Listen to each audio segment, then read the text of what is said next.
እግዚአብሔር ዕውቀትን ይሰጣል። ኦፍ ኮርስ ይህንን ቴክኖሎጂ ሰው ለክፋት ሊጠቀምበት ይችላል፣ በደንብ ይችላል። ነገር ግን መጀመሪያ ክሬዲት የሚገባውን ለእግዚአብሔር ክሬዲቱን እንስጠው። ለሰው አእምሮን የሰጠ እግዚአብሔር ነው።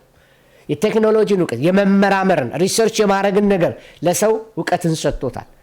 ለሰው የሊደርሺፕ ወይም የመሪነት ጥበቡን ከእንስሳት ይልቅ ለሰው ነው የሰጠው። ስለዚህ ሰው በአእምሮ የተሰጠውን ነገር ይህን አእምሮን ተጠቅሞ ኑሮውን ለማሻሻል በእግሩ ከመሄድ በብስክሌት መሄድ፣ በብስክሌት ከመሄድ በሞተር ሳይክል መሄድ፣ በሞተር ሳይክል ከመሄድ በመኪና በመሄድ፣ ከመኪና ደግሞ አሁን ተንሳፎ የመሄድን ቴክኖሎጂ እየሰራ ነው ያለው። በአየር ላይ የመንሳፈፍ በሄሊኮፕተር ሌላ ነው፣ በአውሮፕላን ሌላ ነው። ተንሳፎ ከምድር ትንሽ ከፍ ብሎ ግራቪቲን ሽሮ በአየር ላይ ተንሳፎ የሚሄድበት ማለት ነው። እሱን ቴክኖሎጂ ለመስራት እየሞከረ ነው ያለው። ስለዚህ ቴክኖሎጂ እንደ መሳሪያ ለተወሰነ ተግባር ጥቅም ላይ የሚውል መሳሪያ ወይም ደግሞ ነገሮችን ለመተግበር የሚጠቅም ነገር ነው። ኑሮን የሚያሻሽል ነገር ነው። ኑሮን ያፋጥናል። ግን እሱ መታለያችን ሊሆን ይችላል። ስለዚህ ቴክኖሎጂ እንደ ማንኛውም ቴክኒክ የማከናወን ነገርን አንድን ነገር ለማስላት ወይም ተግባራዊ ክህሎት ለማድረግ የሚጠቅም ነገር ነው። ቴክኖሎጂ አንዳንዴ አሁን ባህልን እየለወጠም ነው ቴክኖሎጂ። ድሮ ሰዎች አጠገብ ላጠገብ ተቀምጠው ቁጭ ብለው ያወራሉ። አሁን ደግሞ ሰዎች ቻት ነው የሚያደርጉት።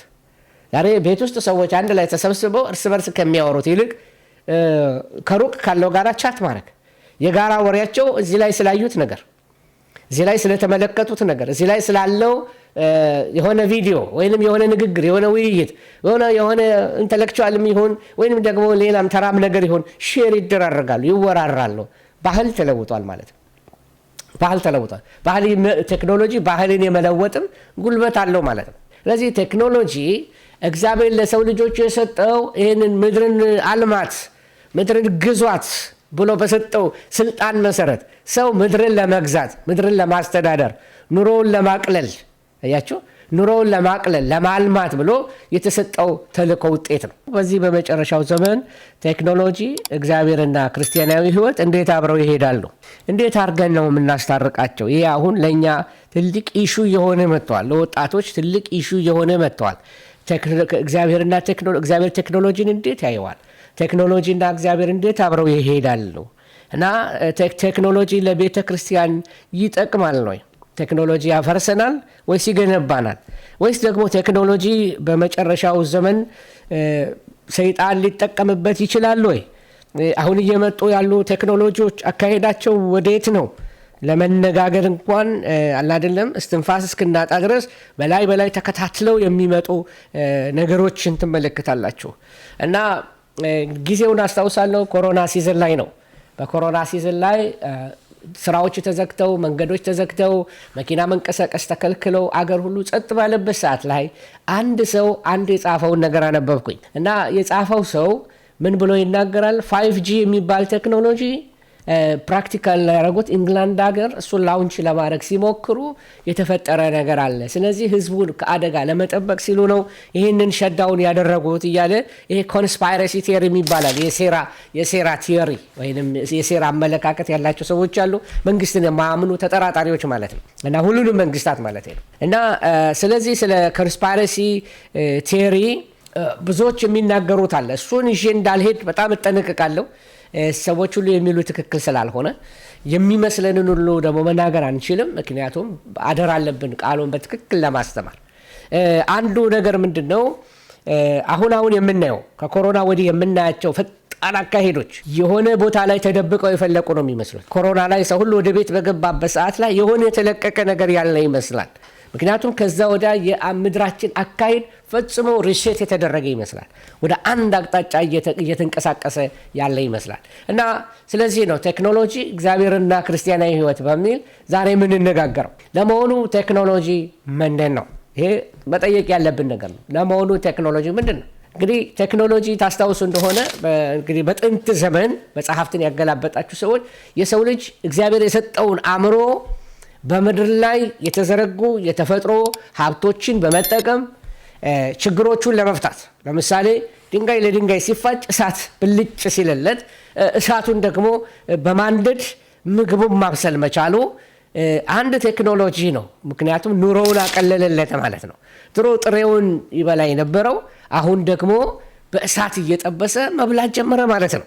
ድሮ ደግሞ ተሸክሞ የሚሄደው ሰው አሁን የሆነ የሚንከባለል ድንጋይ አይቶ ወይም ከሚንከባለል ከእንጨት ላይ ከተቆረጠ እንጨት ላይ ጎማ ሰርቶ በሰረገላ መሄድን ጀመረ እና ቴክኖሎጂ ቀስ ቀስ እያለ አንዱ ባንዱ ላይ ፋውንዴሽን እየጣለ ዛሬ ያለንበት መኪኖች፣ አውሮፕላኖች፣ ጀቶች፣ ስፔስ ሻትሎች ድረስ ደርሰናል። እስከ ጨረቃ ላይ እስከ መውጣት ደርሰናል እና ቴክኖሎጂ ሲጀምር ይሄ የተፈጥሮ ሀብቶችን በመጠቀም ችግሮቹን ለመፍታት ሰው የጀመረው ነገር ነው።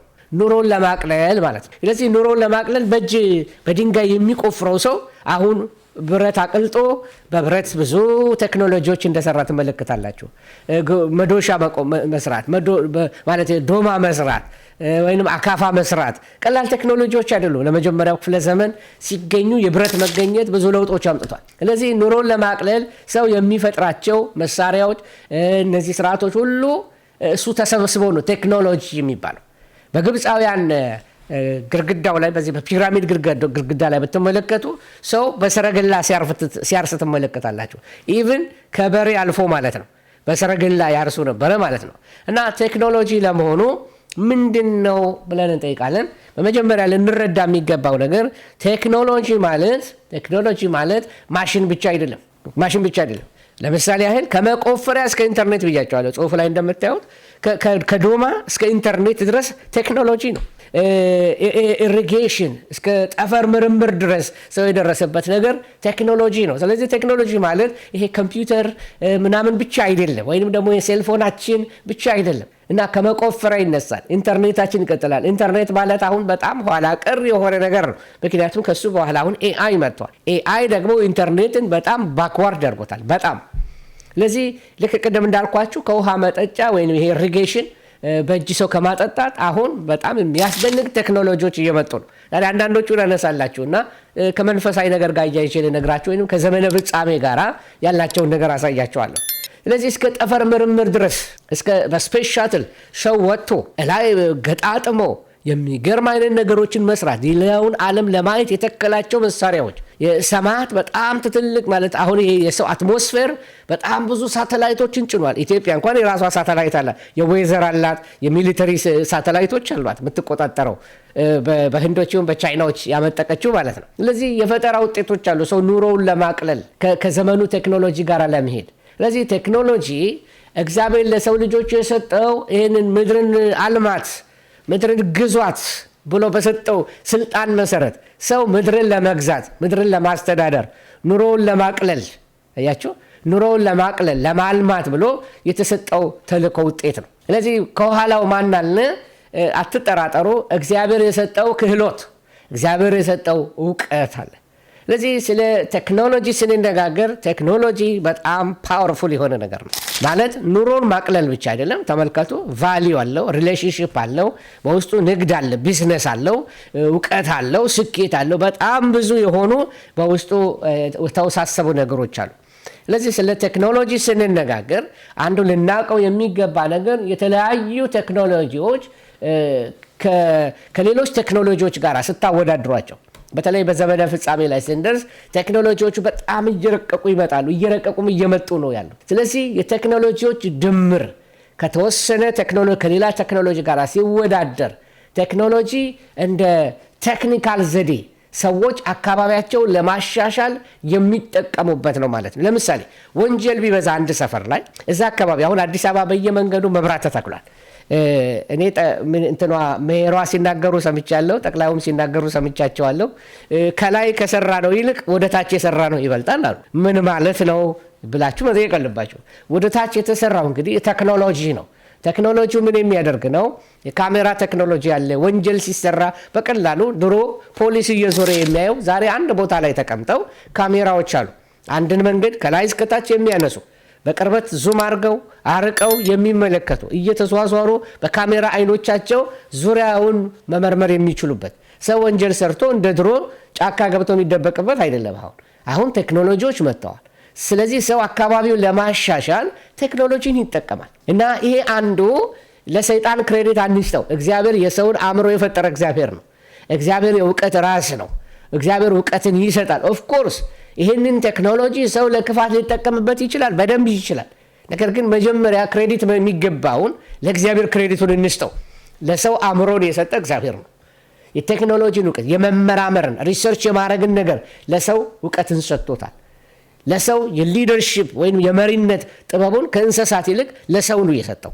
ስለዚህ ሰው በአእምሮ የተሰጠውን ነገር ይህን አእምሮን ተጠቅሞ ኑሮውን ለማሻሻል በእግሩ ከመሄድ በብስክሌት መሄድ፣ በብስክሌት ከመሄድ በሞተር ሳይክል መሄድ፣ በሞተር ሳይክል ከመሄድ በመኪና በመሄድ፣ ከመኪና ደግሞ አሁን ተንሳፎ የመሄድን ቴክኖሎጂ እየሰራ ነው ያለው። በአየር ላይ የመንሳፈፍ በሄሊኮፕተር ሌላ ነው፣ በአውሮፕላን ሌላ ነው። ተንሳፎ ከምድር ትንሽ ከፍ ብሎ ግራቪቲን ሽሮ በአየር ላይ ተንሳፎ የሚሄድበት ማለት ነው። እሱን ቴክኖሎጂ ለመስራት እየሞከረ ነው ያለው። ስለዚህ ቴክኖሎጂ እንደ መሳሪያ ለተወሰነ ተግባር ጥቅም ላይ የሚውል መሳሪያ ወይም ደግሞ ነገሮችን ለመተግበር የሚጠቅም ነገር ነው። ኑሮን የሚያሻሽል ነገር ነው። ኑሮን ያፋጥናል። ግን እሱ መታለያችን ሊሆን ይችላል። ስለዚህ ቴክኖሎጂ እንደ ማንኛውም ቴክኒክ የማከናወን ነገርን አንድን ነገር ለማስላት ወይም ተግባራዊ ክህሎት ለማድረግ የሚጠቅም ነገር ነው። ቴክኖሎጂ አንዳንዴ አሁን ባህልን እየለወጠም ነው ቴክኖሎጂ። ድሮ ሰዎች አጠገብ ላጠገብ ተቀምጠው ቁጭ ብለው ያወራሉ። አሁን ደግሞ ሰዎች ቻት ነው የሚያደርጉት። ዛሬ ቤት ውስጥ ሰዎች አንድ ላይ ተሰብስበው እርስ በርስ ከሚያወሩት ይልቅ ከሩቅ ካለው ጋራ ቻት ማድረግ፣ የጋራ ወሬያቸው እዚህ ላይ ስላዩት ነገር፣ እዚህ ላይ ስለተመለከቱት ነገር፣ እዚህ ላይ ስላለው የሆነ ቪዲዮ ወይንም የሆነ ንግግር፣ የሆነ ውይይት፣ የሆነ ኢንተሌክቹዋልም ይሁን ወይንም ደግሞ ሌላም ተራም ነገር ይሁን ሼር ይደራረጋሉ፣ ይወራራሉ። ባህል ተለውጧል ማለት ነው። ባህል ተለውጧል። ቴክኖሎጂ ባህልን የመለወጥም ጉልበት አለው ማለት ነው። ስለዚህ ወደ ተነሳሁበት ነገር ልሂድና በእግዚአብሔርና በቴክኖሎጂ መካከል ያለው ግንኙነት ምንድን ነው? አንደርላይን አድርጌ ልናገረው። አንዳንድ ሰዎች ቴክኖሎጂ ሁሉ ኃጢአት እንደሆነ አድርገው ይመለክቱታል። ለምሳሌ መነናይትስ የሚባሉ ወይም ደግሞ እነዚህ ፔንሲልቬኒያ አካባቢ የሚኖሩ ህዝቦች አሉ።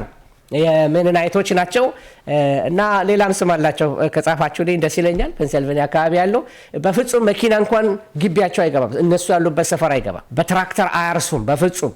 አሁንም መዶሻ ነው የሚጠቀሙት። አሁንም ሚስማር ነው የሚጠቀሙት።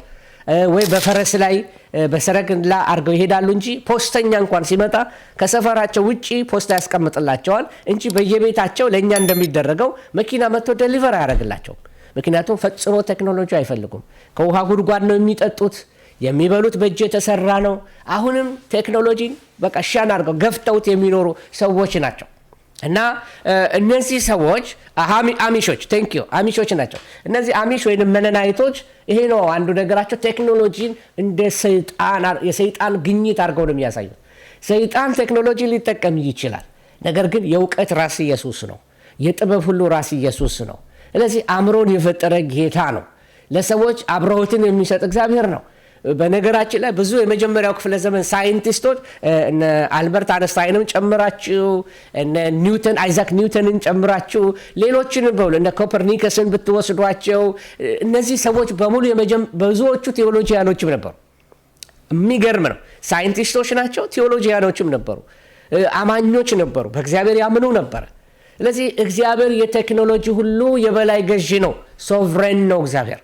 እውቀት የእግዚአብሔር ነው። ቴክኖሎጂ ከእግዚአብሔር ቁጥጥር ውጪ የመጣ ድንገተኛ ክስተት አይደለም። ሰይጣን የፈለሰፈው ነገር አይደለም። ኖ ግን እግዚአብሔር የሰጠውን እውቀት፣ እግዚአብሔር የሰጠውን ጥበብ ሰይጣን ትዊስት ሊያደርገው ይችላል፣ ሊያጣምመው፣ ሊያበላሸው ይችላል። ስለዚህ ቴክኖሎጂ ሁሉ ክፉ ነው ማለት አይደለም። ይህንን አንደርላይን አድርገን እንነጋገር። ይህንን የምነግራችሁ ለምንድን ነው? በመጨረሻው ዘመን ላይ ቴክኖሎጂ ከጸረ ክርስቶስ ጋር ምን ያዛምደዋል? አሁን ያለው ኤአይ የዛ በመጨረሻው ዘመን ላይ ያለው ሮሉ ምንድን ነው? እሱ ነው የምንነጋገር እና ሁለተኛ ላሳያችሁ የምፈልገው ነገር ምንድን ነው? በእግዚአብሔርና በቴክኖሎጂ መካከል ያለው ግንኙነት ምንድን ነው? አንደኛ እግዚአብሔር ፈቃድ ሰጪ ነው። ምን ማለት ነው?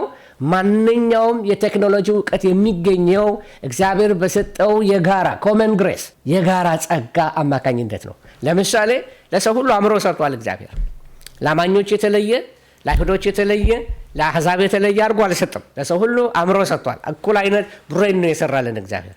ነገር ግን ኤክስፖዠራችን ወይንም ደግሞ እንደምንኖርበት አካባቢ የብሬን አሰራሩ ሊለያይ ይችላል። ለዚህ እግዚአብሔር ፈቃድ ሰጪ ነው። በኮመን ግሬስ ለሁሉ ሰጥቶታል። ቢሰሩበት ሁሉም አእምሮ አለው። ሁለተኛው ነገር ደግሞ ምንድነው? እግዚአብሔር ከቴክኖሎጂ ጋር ያለው ነገር ፈቃድ ሰጪ ብቻ አይደለም። እግዚአብሔር በአንዳንድ ነገሮች ላይ መሪም ነው። እግዚአብሔር የሰው ልጅ የፈጠራ ውጤቶች ለዓላማው ይጠቀምበታል። ሲምፕሊ ለምሳሌ ይሄን አሁን የምንጠቀምበትን ቴክኖሎጂ እኔ እዚህ ቫንኩቨር ካናዳ ተቀምጬ እህቴ ሳውዲ አረቢያ ተቀምጣ ሌላው ግሪክ ተቀምጦ ሌላው ደግሞ ዱባይ ተቀምጦ ቁጭ ብለው ይህንን የእግዚአብሔርን ቃል እንድንማር ይህን ቴክኖሎጂ እግዚአብሔር በመሪነት ሲጠቀምበት ትመለከታላችሁ። በወንጌል ሲሮጥበት ትመለከታላችሁ። ይህን ምን ልላችሁ ፈልጌ ነው? ለዓላማው እግዚአብሔር ይህንን ይጠቀምበታል። ይሄ ቴክኖሎጂ በራሱ ኃጢአት አይደለም። ነገር ግን የምንጠቀምበት ፐርፐስ ግን ወይም ዓላማ በጣም ወሳኝ ነው። ሰይጣን ይህንንም ተጠቅሞ ብዙ ከንቱ ነገሮች ሊያሳልፍበት ይችላል። ብዙ ከእግዚአብሔር መንገድ የሚያወጡ በጣም ኃጢአት የሆኑ ነገሮች በዚህ ሊያልፉበት ይችላሉ። በኢትሰልፍ ግን ይሄ ነገር ግዑዝ ነው። በግዑዝ ውስጥ አልፎ ግን ሀሳቦችንን የሚይዙ በጣም ብዙ የኃጢአት ሀሳቦች ሊያልፍበት ይችላል። ስለዚህ ትልቁ ነገር ያለው ምንድን ነው? ይሄ ግዑዙ ነገር ላይ ሳይሆን እኛ ጋር ነው ያለው ማለት ነው። ኃጢአተኛ ተፈጥሯችን ላይ ነው ችግሩ ማለት ነው ያለው። ስለዚህ ለምሳሌ አንድ ምሳሌ ልስጣችሁ። የኖህ መርከብን እንውሰድ። እግዚአብሔር ተጠቀመበት ሕዝብን ለማዳን። ቴክኖሎጂ ነው። በባህር ላይ ወይም በውሃ ላይ መንሳፈፍ በዛ ዘመን የታወቀ አይደለም፣ ግን እውቀት ሰጠው፣ አሰራርን ነገረው ለኖህ። ከዛ ደግሞ በዛ ቴክኖሎጂ የሰው ልጆች ተረፉ። 8 ቢሆኑ ኖህና ቤተሰቡ እንስሶቹ ተረፉ። ስለዚህ እግዚአብሔር የኖህን መርከብ ተጠቅሟል። የሰለሞን ቤተ መቅደስን እንዲሰሩ እግዚአብሔር ጥበብን ሰጥቷቸዋል። ለግንበኞቹ ጥበብ ሰጣቸው። ለዚህ ለልብና ሰዎች ለሊባኖን ሰዎች ጥበብ ሰጣቸው። እንጨት እየቆረጡ ለሰለሞን እንዲልኩለት፣ በባህር ላይ እያንሳፈፉ እንዲያመጡለት፣ በሜዲትሬን ላይ አድርገው ወደ ቴልአቪቭ ያመጡለታል። ከዛ ተቀብለው ያስገቡ ነበር ወደ ኢየሩሳሌም ወገኖች። ስለዚህ እውቀት ነበረ። እነ ባስሌል የሚባሉ የመገናኛውን ድንኳን እንዲሰሩ እግዚአብሔር ጥበብ ሰጣቸው። የእንጨት ስራ አናጢነት እውቀት ሰጣቸው። የብረት ስራ፣ የወርቅ ስራ፣ የብር ስራ ጥበብን እግዚአብሔር ይሰጣል ማለት ነው። ስለዚህ መሪ ነው። እውቀትን በመስጠትም እግዚአብሔር መሪ ነው። እንደገና መሪም ብቻ አይደለም፣ ፈቃድ መስጠት ብቻ አይደለም። እግዚአብሔር ደግሞ በዚህ በቴክኖሎጂ ጉዳይ ላይ የህይወታችን ማዕከል ቴክኖሎጂው ሳይሆን እግዚአብሔር ራሱ ማዕከሉ ሊሆን ይገባል።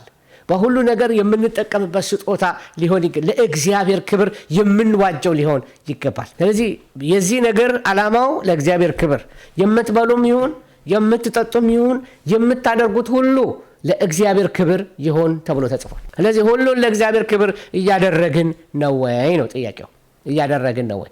እሺ፣ ስለ ቴክኖሎጂ እያወራን ነው። አርፍዳችሁ የገባችሁ ካላችሁ ስለ ቴክኖሎጂ እያወራን ነው። ለመሆኑ ቴክኖሎጂዎቻችን ከየት የመጡ ናቸው ብለን እንጠይቃለን። ቴክኖሎጂያችን የመጡበትን አድራሻ እየተነጋገርን ነበረ። የቴክኖሎጂ ምንጩ ማን ነው ብለናል? እግዚአብሔር ነው። ቴክኖሎጂ የመጣው ከሰይጣን አይደለም። ሰው በእግዚአብሔር አምሳል ስለተፈጠረ በላቲን ቃል ነው እዛ ላይ የምትመለከቱት ኢሜጆ ዴይ ወይም በእግዚአብሔር አምሳል ተፈጠረ ማለት ነው። ስለዚህ መነሻው በሰው ልጅ ውስጥ ያለ የእግዚአብሔር መልክ ወይም ደግሞ the image of God የእግዚአብሔር ፈጣሪነት በሰው ውስጥም ስላለ ወይም ደግሞ ሰው እግዚአብሔርን የሚመስልበት አንዱ ነገር ክሪኤቲቭ ነው። በጣም ብዙ ነገሮችን ሰው ፈጥሮ መኖርን የሚወድ ነው። ኑሮውን ለማሻሻል አምላክ ነው ማለት አይደለም። ግን እየቀጠልን ስንሄድ አንዱ እግዚአብሔር በፈጠረው ዓለም ውስጥ ያስቀመጣቸው ህጎች አሉ። የፊዚክስ ህግ አለ፣ የኬሚስትሪ ህጎች አሉ። ሰው በእውቀቱ ተመራምሮ እዚህ ጋር ልክ ሲደርስ ቴክኖሎጂ ይባላል ወይም ቴክኖሎጂ ይወለዳል። ስለዚህ ከተፈጥሮ ህግጋት ለምሳሌ ይህንን ብለቀው ወደ ምድር በ9.8 ኒውተንስ አይደለም በዚህ በግራቪቴሽናል ሎ በሱ በመሰረት ይወድቃል ማለት ነው። በምንም ነገር ይህንንም ብጥለው አሁንም በግራቪቲ ህግ ነው የሚወድቀው። መጽሐፍ ቅዱስንም ብጥለው በግራቪቲ ህግ ነው የሚወድቀው። ስለዚህ ይህንን ህግ ፈልገው እነ ኒውተን ሳይንቲስቶቹ ተመራምረው ስፒዱን፣ አቅሙን፣ ምኑን፣ ጉልበቱን ከተረዱ በኋላ የምድር ስበት 9.8 ነው ብለው ነገሩ። በጣም ጥሩ። ስለዚህ ይሄ የፊዚክስ ውጤት ነው። እንደገና ደግሞ ቅመሞችን ቀማመው የመድኃኒት አይነቶችን ፕሬዲክቴብል ተማራችሁ ታውቃላችሁ። እነዛ ነገሮች ሁሉ ተቀመመው አሁን ያለው ቴክኖሎጂ አሁን ያለው ነገር ላይ እንድንደርስ ያደረገው ነገር ሰው ከተፈጥሮ ህግጋት የተማረው ነገር አለ። እውቀት እዚህ ጋር አድርሶታል። ስለዚህ ይሄ ሰይጣን የሰጠው ነው ልንል አይገባም። እግዚአብሔር እውቀትን ለሰዎች ይሰጣል። አያችሁ፣ ሀብት ላደረጋት እውቀት የከበረች ነገር ናት። እውቀት የከበረ ሀብት ነው ይላል ምሳሌ መጽሐፍ ላይ። ከሰው ልጆች አንዱ ደግሞ ፍላጎት የተነሳ ከተፈጥሮ ህግጋት የተነሳ ብቻ ሳይሆን ከሰው ልጆች ፍላጎት የተነሳ በሰው ውድቀት ምክንያት በሰው ልጆች ላይ የመጣውን ድካም ለማሸነፍ ምድር በተቻለ ሁኔታ እንድትለማለን ሰው ፈለገ። በቃ በግንባር ወዝ ትበላለህ ተባለ። እሾህና አሜከላውን መንቀል ነበረበት። ተግዳሮቶቹን ማንሳት አለበት። በእግሩ ሲሄድ እሾህ ሲወጋው፣ እንቅፋት ሲመታው፣ እባብ ሲነድፈው፣ አራዊቶች ሲነክሱት፣ ውሻ ሲነክሰው መከላከያ ማድረግ ጀመረ። የተሰው ጫማ መስራት ጀመረ። በጫማ ላይ መሄድ ጀመረ። ሲያቃጥለው ወይም ሲበርደው የሆነ ነገር መደራረብ ጀመረ። የሞተ እንስሳ ሲያገኝ ደግሞ ቆዳ መልበስ ጀመረ። እንደሱ እያለ እውቀት ወደዛ ሄደ። ከሰው ልጆች ፍላጎት የተነሳ እውቀት እያደገ መጣ። አሁን ወደ ኋላ ሄጄ ሌላ ትምህርት ላስተምራቸው አልፈልግም። ስለዚህ ይሄ አንዱ ቴክኖሎጂያችን የመጣው ከሰው ፍላጎት የተነሳ ነው። ከተፈጥሮ ህግጋትም የተነሳ ነው ማለት የወደቀውን ዓለም ለማስተካከል ሲል። ስለዚህ የሰው ልጆች እግዚአብሔር የሰጠውን አእምሮ በትክክል ከተጠቀሙበት የፈጠራቸውን አስገራሚ የቴክኖሎጂ ውጤቶችን ስንመለከት በጣም የሚገርሙ ቴክኖሎጂዎች ተሰርተዋል። እግዚአብሔር የሰጠህን አእምሮ ስትጠቀም የሰው አእምሮ ይሄን ሰራ ብላችሁ ትገረማላችሁ። አንዳንድ ጊዜ በጣም ከመገረማችን የተነሳ በቃ አይደለም እግዚአብሔር የሰራውን ሁሉ እስክንረሳ ድረስ እንደው በጣም ተገርመን የሰው ስልጣኔ ብለን በቃ ቴክኖሎጂዎቻችንን በእጃችን ያለውን ኮምፒውተሩን፣ ገመዱን ብዙ ነገሮችን ስናደንቅ የሳይንስን፣ ሕክምናን እነዚህን እውቀቶች ሁሉ ስናደንቅ ዞር ብለን ተፈጥሮን ስንመለከት ደግሞ አይገርም? ሰውን ስትመለከቱት ያለምንም ቻርጀር ተኝቶ ሲነሳ ሪቻርጅ አድርጎ የሚነሳ ያለምንም ቻርጀር ልባችን ከተወለደ ጀምሮ ፓምፕ ያደርጋል ብለዶል ባላደለም ደምቅዳ ደምልዝ በቬይኖቻችን ደሞች ይሄዳሉ። አይናችን ያለምንም ገመድ አሁን እዚህ ጋር አንድ ካሜራ አለ ከፊት ለፊቴ እና ከኋላው ያለው ገመድ ውስጡ ያለው ምን ያክላል ያነሰችም ትምጣ ግን አይንን የሚያህል አይነት ቴክኖሎጂ ገና አልተሰራም። ድንቅ ነው። በጣም ድንቅ ነው። እጆቻችን ተመልከቱ ሳይንቋቆ በቃ አላደለም እንደ ሮቦት አይደለንም እኛ።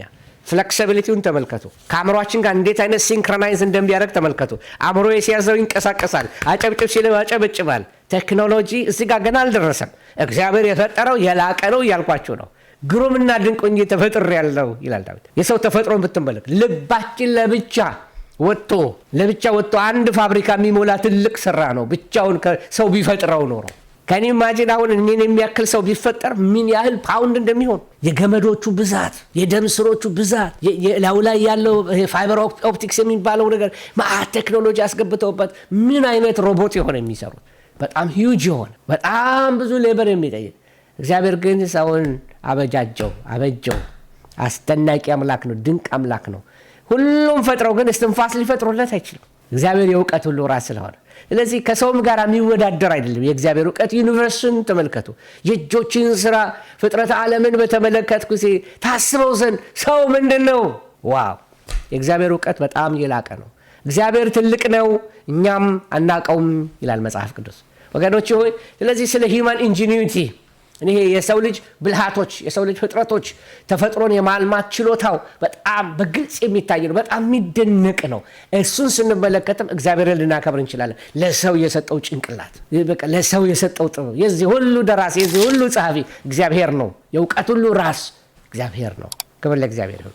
ይህንን ካልኩኝ ለእግዚአብሔር ጥበብ ካደነቅን የሰው የፈጠራ ትንግርቶች አሉ። እንደው ወደ ኋላ እንደው እግዚአብሔርንም ጥበብ በዛ ውስጥ ለሰው የሰጠውን ጥበብ እንድትመለከቱ ነው። ሰው የተለያየ አይነት ፈጠራዎች ፈጥሯል። እንደው እኔ ለምሳሌ 4 ነገሮችን ብቻ እንዲሁ ላንሳላችሁና 4ቱን ነገሮች አንስቼ ልናገር። ለምሳሌ የመጀመሪያው ነገር የጠፈር ምርምሮችን እንመልከት እና በጠፈር ምርምር ላይ አንድ ሪሰንትሊ አይ ቲንክ በ23 ወይም በ24 አካባቢ ላይ ናሳ ወይንም የስፔስ ቴክኖሎጂ የአሜሪካን ሀገር ያለው አንድ ቴሌስኮፕ እንትን አድርገዋል አስቀምጠዋል እንትን ላይ አየር ላይ ስፔስ ላይ እና ስሙ ጄምስ ዌብ ስፔስ ቴሌስኮፕ ይባላል። ተመልከቱ እዛ ላይ እንዳለው ምስሉ በጣም የሚገርም ነው እና ይሄ አንዱ ሳይንስ ካመጠቃቸው ስራዎች በጣም አስደናቂ ከሚባሉት አንዱ ነው እና እግዚአብሔር ለሰው የሰጠውን ጥበብ አይተን እንድንገረም ነው። እና አስገራሚነቱ ምንድነው ካላችሁኝ ቴሌስኮፑ በጣም ርቀት ላይ ያሉትን ከዋክብትን በቃ በጣም አስገራሚ በሆነ ርቀት ላይ ያሉ ማለት በአይንም አይደለም በምንም ቴክኖሎጂ ይደረሳል ተብሎ በማይገመት ሁኔታ ላይ ያሉትን ከርቀት አምጥቶ ማየት መቻሉ፣ የከዋክብትን ብርሃን ማየት መቻሉ እና በወርቅ የተለበጠ መስታወቶች አሉት ላይ ስዕሉን በኋላ አሳያችኋል ነው እና ቴሌስኮፑ ወደ ጠፈር የተላከው በእንትን አድርገው ነው በስፔስ ሻትል ጭነውት ሄደው አጣጥፈውት ከዛ በጠፈር ላይ እንደገና ዘረጋጉት ማለት ነው እንደ አበባ እና ስዕሉን ተመልከቱት። ይሄንን ይመስላል። እነዚህ ወርቅ ነው፣ ይሄ ከወርቅ የሰሩት ነው እና በሚገርም ሁኔታ ይሄ ቴሌስኮፕ ነው ስፔስ ሻትሉ ጭኖት ወደ ስፔስ ላይ ወስዶት ወደ ህዋ ላይ ወስዶት በውሃ ላይ ከለቀቀው በኋላ በዛ ራሱ በራሱ ተዘረጋግቶ አሁን በምድር ላይ ታይቶ የማይታወቁ አይነት ምስሎችን አስገራሚ ምስሎችን የስፔስ የፍጥረት ዓለምን የዩኒቨርስን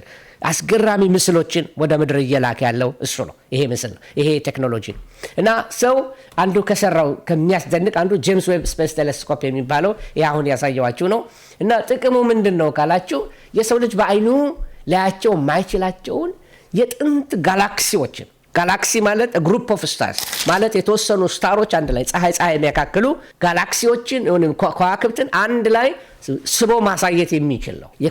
የከዋክብትን አመጣጥ የሚያይ ከዋክብት ሲወለዱ ያያቸዋል። እሱ ጋር ሲደርሱ ደግሞ እኛ ብርሃኑን ማየት ስንጀምር ከዋክብቶቹ ሞተዋል። ሚሊየንስ ኦፍ ይርስ ርቀት ነው ያለው። ከሞተ ያኮከብ ቆይቷል። ብርሃኑ እኛ ጋር ሲደርስ ግን ዛሬ ሊሆን ይችላል። ርቀቱን እንድታስቡት ነው። ከአእምሮ በላይ የሆነ ነው። ክብር ለእግዚአብሔር ይሁን እና ይህንን በቴክኖሎጂ ስቦ ማየት በጣም አስገራሚ የሆነ የእውቀት ምርምር ነው። ስለዚህ ለዚህ ክሬዲቱን ለሰይጣን አልሰጠውም። እግዚአብሔር ለሰው ስለሰጠው ጥበብ ክብር ለእግዚአብሔር ይሁን ወገኖች። ለዚህ እንደው እውነተኛ ሳይንቲስት ስትሆኑ እግዚአብሔርን መካድ የምትችሉ አይመስለኝም። ምክንያቱም ፍጥረተ ዓለም ሁሉ ስለ እግዚአብሔር የሚናገር ነው የሚመስለው ወገኖች። ለዚህ ይሄ እግዚአብሔር የፈጠረው አጽናፈ ሰማይ ይሄ ፍጥረተ ዓለም አጽናፈ ሰማዩ ምን ያህል ሰፊ እንደሆነ ምን ያህል ድንቅ እንደሆነ እንድንረዳ ያደርጋል ማለት ነው። ለሳይንስም ለሰዎች በጣም አስደናቂ ነው። ለዚህ በዚህ በስፔስ ኢንዱስትሪ ውስጥ አንዱ የምትመለከቱት ነገር በዚህ በ21ኛው ክፍለ ዘመን ላይ የተሰሩ ነገሮች አሉ። እዚህ የምትመለከቷቸው ነገሮች አንዳንዶቹ በዚህ ኢንተርናሽናል ይሄ መሀል ላይ ፊት ለፊት የምታዩት የመጀመሪያው ስል በስተግራ የምታዩት ኢንተርናሽናል ስፔስ ስቴሽኑ ነው ማለት ሄዶ እንደ አውሮፕላን የሚመስለው ይሄ ስፔስ ሻትሉ ሄዶ እዛ ላይ ነው ተገጥሞ የሚቆመው እንደ ፓርኪንግ ስቴሽን ማለት ነው። ፓርኪንግ ስቴሽን ማለት ሄዶ የሚያቆምበት ነው። ከዛ በኋላ አሁን ምን እያሉ ነው? ስፔስ ቱሪዝም እንጀምራለን ብለው ኤፕሪል 2001 ስፔስ ቱሪዝም ወይም ደግሞ ስፔስን ጉብኝት ማድረግ ለሚችሉ ለቱጃሮች በስፔስ ሻትል ወስደዋቸው እሱን ለማድረግ ዝግጅት እያደረጉ ነው ማለት ነው። ስቴሽን ስላለ ሄዶ ሰው ስፔስን ማየት ይችላል። ሌላ ደግሞ ኮሜት ላንዲንግ ማለት ነው እንደዚህ ቋጥኝ የሚያክሉ እነዚህ ትንሽ የከዋክብት ስባሪዎች አሉ። እነዚህ ተወርዋሪ ኮከብ የምንላቸው መጥተው አትሞስፌሩ ሳይገቡ ብትንትናቸው ይወጣል። ምናልባት አንዱ ጃፓኖች ላይ ሮቦት ያስቀመጡበት አንድ ፍሪጅ የሚያክል ድንጋይ አለ እና በጣም ትንሽ ነው። ግን እነሱ አሁን ምን እያደረጉ ነው ያሉት? ኮሜት ላንዲንግ ምን ማለት ነው? የሚሰሩት ትራንስፖርቴሽን ወይንም ደግሞ ማረፍ እንደ ቴክኖሎጂያቸው ሄዶ በሚንቀሳቀስ ድንጋይ ላይ ሄዶ ቁጭ እንዲል ህዋው ላይ በሚሽከረከር ድንጋይ ላይ ቁጭ እንዲል ይህንን በኖቬምበር 12 2014 ላይ ሰርተዋል። ሌላ ደግሞ ሪሰንትሊ እየሆነ ያለው ምንድን ነው? አስደናቂው ነገር ዲሴምበር 21 2015 ላይ ሪዩዘብል ሮኬትስ ወደ ላይ የተወረወሩ ሮኬቶች ተመልሰው መጥተው ላንድ አድርገው እንደወጡበት ተመልሰው ቁጭ ይላሉ። ተመልሰው ደግሞ እንደገና እንደ መኪና ተነስተው መሄድ እንዲችሉ ሪዩዘብል ናቸው። በፊት ግን አንዴ ከተጠቀሙ በኋላ ይጥሉታል ማለት ነው። ሌላው አሁን ያሳየዋችሁ በዲሴምበር 25 2021 ላይ ቅድም ያሳየዋችሁ ቴክኖሎጂ ጄምስ ዌብ ስፔስ ቴክኖሎጂ ወይም ቴሌስኮፕ እሱ ነው አንዱ አስደናቂ የሆነ ከዚህ በፊት ተሰርቶ የማይታወቅ ሰዎች በመገረም የሚያዩት ወይም ደግሞ የሚጠቀሙበት ማለት ነው። በጣም ጥሩ። ብዙ ተናገርኩኝ ስለ ቴክኖሎጂ። ለምንድን ነው ይሄንን የምላችሁ? ምክንያቱም እግዚአብሔር ከእውቀት ጀርባ ይሰራል። እግዚአብሔር ለሰው እውቀት ሰጥቶታል እያልኳችሁ ነው እና ለነፍስ ያለ እውቀት ትሆን ዘንድ መልካም አይደለም ብሎ መጽሐፍ ቅዱስም ይነግረናል። ስለዚህ እውቀት መልካም ነገር ነው፣ ግን እንዳያያዙ ነው፣ እንዳጠቃቀሙ ነው ወገኖች። ሁለተኛው ነገር ሰው ከፈጠረው አስደናቂ ነገሮች ሪሰንት ከሆኑት ግኝቶች አንዱ ይሄ ውሃ ማጠጫቸው ሴንተር ፒቫት ኢሪጌሽን ይባላል። ይሄ ቴክኖሎጂ ግብርናን የቀየረን ፈጠራ ነው። አይዶን ነው ኢትዮጵያ ውስጥ ይኖር አይኖር አላውቅም። በዚህ በሰሜን አሜሪካ በብዙ እርሻዎች ላይ ትመለከቱታላችሁ። በጣም ብዙ በረሃማ ደረቅ የሆኑ መሬቶችን ወደ ለምነት የቀየረ የእርሻ መሬት አድርጎ የቀየራቸው ነው እና ለቢሊዮኖች የሚሆን ምግብ ያመረተ በዚህ ቴክኖሎጂ ምክንያት ማለት ነው። እና ይሄ ቴክኖሎጂ እንግዲህ የሰው ልጅ ተፈጥሮን በመግራት ረሃብን እንዴት ማሸነፍ እንደሚችል የሚያሳይ ትልቅ ምሳሌ የሆነ ነው። ሴንተር ፒቨት ኢሪጌሽን ይህንን ይመስላል። ላሳያቸው። እንግዲህ የምትመለከቱት እንደ አርቲፊሻል ዝናብ ነው። ጎማ አለው፣ በእርሻው መሀል ላይ ይሄዳል እና እንደ ዝናብ በቃ ጠዋት ሲያዘንቡበት ይውላሉ። ተመልሶ ደግሞ ይሄዳል እንደገና እና ይሄ እርሻዎችን የሚያጠጡበት መንገድ ትልቅ ሄክታሮችን እንደዚህ ቅጥልጥል በሆነ የውሃ ማጠጫ ነው የሚያጠጡት። ሊትራሊ ይሄ ብዙ መሬቶችን ከበረሃነት ወደ ለምነት የቀየረ ነው ማለት። በዚህ እስራኤል በጣም የታወቀች ናት። በዚህ ቴክኖሎጂ በጣም ቀዳሚ ናት።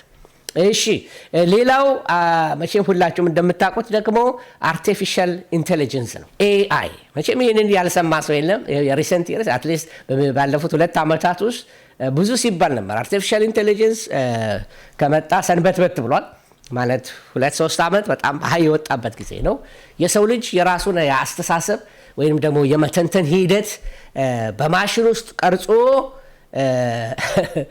ሌላ አስገራሚ ደረጃ እየመጣን ያለው እና ኤአይ ለምሳሌ አስቀድሞ በሽታዎችን በመለየት ኤአይ ቋንቋዎችን በመተርጎም በጣም ውስብስብ የሆኑ የሂሳብ ቀመሮችን በሰከንዶች ውስጥ የመፍታት ችሎታ ያለው እዚህ ጆሮአቸው ላይ አድርገው የሚሄዱት ሄድፎን የሚመስል ነው። አሁን እኔ በአማርኛ እያወራው ጉባኤ ላይ አንድ ሰው ቁጭ ቢል መሳሪያው ከአማርኛ ወደ እንግሊዝኛ ይቀይርለታል ምን እንደማወራ ያለማንም አስተርጓሚ እየሰማ ወደ ስፓኒሽ ይተረጉመዋል፣ ወደ አማርኛ ይተረጉመዋል፣ ወደ ጀርመን ይተረጉመዋል። ሰዎቹ ጆሮአቸው ላይ ማድረግ ብቻ ነው አሁን የተሰራው ቴክኖሎጂ የኤአይ ቴክኖሎጂ እና ሪሰንትሊ አማርኛችንን በጣም በፈጣን ሁኔታ ከሌሎች ቋንቋዎች ጋር በመወዳደር የኢትዮጵያም ኤአይ ቴክኖሎጂ በጣም አስገራሚ እየሆነ ነው የመጣው እና የሰው ልጅ የራሱን አስተሳሰብ የራሱን ይሄ ሳይኮሎጂካል ኤክስፕሬሽኖችን በሙሉ በማሽን ውስጥ እየቀረጸ በጣም የሚገርም አይነት ደረጃ ላይ ደረሰ። ኤአይ ለሰው ልጆች የሚሰጠው በጣም አስገራሚ የሆነ ነገሮች አሉ።